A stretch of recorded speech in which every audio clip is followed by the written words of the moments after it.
como que a física quântica, você poderia dizer para a gente, a física quântica lida, por exemplo, com esse trabalho daquilo que é o id impulsivo e com o superego que é mais maleável? Como é que você vê isso?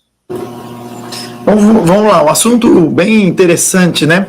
Quando a gente observa a consciência por um reflexo, por um paradigma ondulatório, ou seja, imagine que a consciência não é algo que se forma no cérebro. Imagina que a consciência projeta o cérebro e o cérebro interpreta essa projeção. Então imagine que essa projeção ela vem de um campo escalar, ela vem de um campo informacional.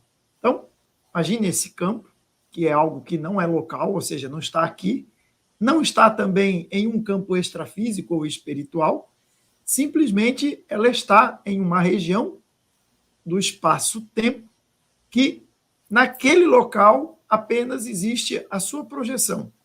Quando ela se projeta, e o nosso cérebro passa a ser um sintonizador, como se fosse um rádio nos sintonizando. Esse rádio, esse mecanismo cerebral, nessa visão, é uma composição que a consciência expressa para se auto-experimentar. Ou seja, dentro dessa experiência consciência, ela projeta essa dualidade com o objetivo de experimentar as diferenças. Por que isso? É mais ou menos como gerar eletricidade. Você só gera eletricidade quando você tem diferença de potencial. Alguma coisa tem que estar mais do que outra. Você só faz a água correr para algum lugar quando algum ponto está mais alto ou mais baixo do que o outro.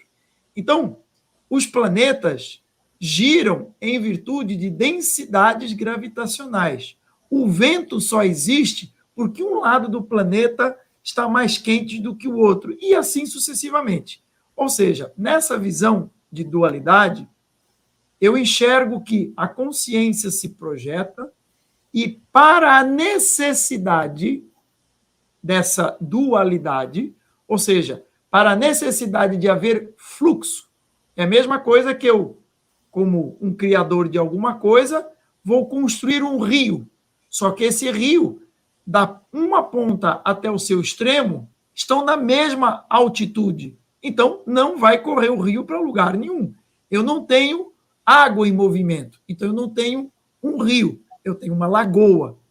Nesse caso da consciência, ela projeta a sua consciência e, para uma necessidade de experimentação com movimento, ela cria essas duas possibilidades. Um observa de um jeito e o outro observa de outro, criando justamente essa suposta dualidade.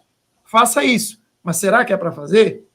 Então, essa dualidade, quando a gente observa pelo ângulo da consciência, pelo ângulo ondulatório, ela serve, inclusive, para criar fluxo. E esse fluxo é aquilo que nós chamamos de experiência. É a partir desse fluxo que nós medimos. É a partir dessa medida que nós temos sensações. Ou seja, eu estou indo rápido ou devagar. Eu estou sendo pouco ou muito impulsivo. Mas para eu saber se eu estou sendo muito ou pouco, eu tenho que ter fatores de comparação. Quando eu estendo a minha mão e toco na minha orelha rapidamente, eu não estou olhando para a minha orelha, mas o meu corpo sabe onde ela está. Quando eu estico a minha mão e toco, por exemplo, na câmera, o meu cérebro está fazendo comparações de distância. E ele faz comparações em virtude de processos visuais. Então, tudo nessa experiência é baseado em comparações. Eu só sei se eu estou sendo ríspido demais se eu tiver algo que traga para mim esse feedback, né? Então, dentro dessa análise da psicanálise, é bem interessante compreender como é que isso funciona.